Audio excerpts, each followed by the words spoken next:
Rame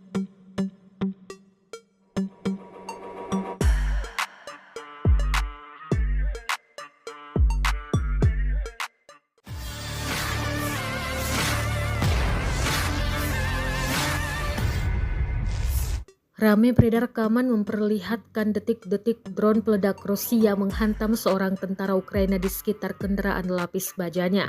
Tentara tersebut tengah mengecek dua kendaraan lapis bajanya yang telah keok.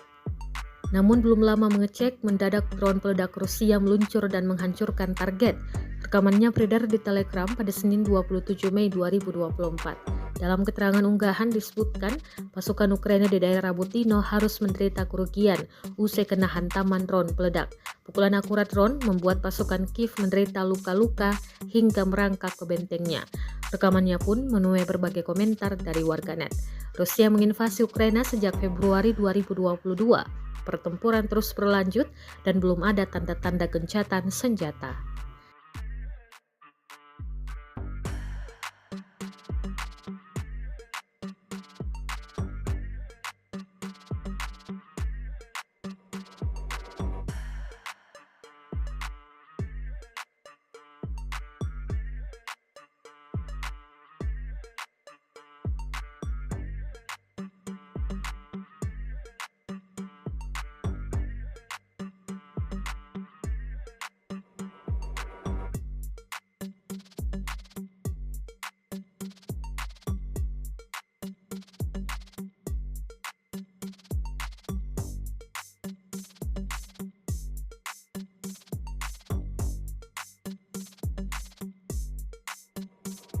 Download Tribun X sekarang, menghadirkan lokal menjadi Indonesia.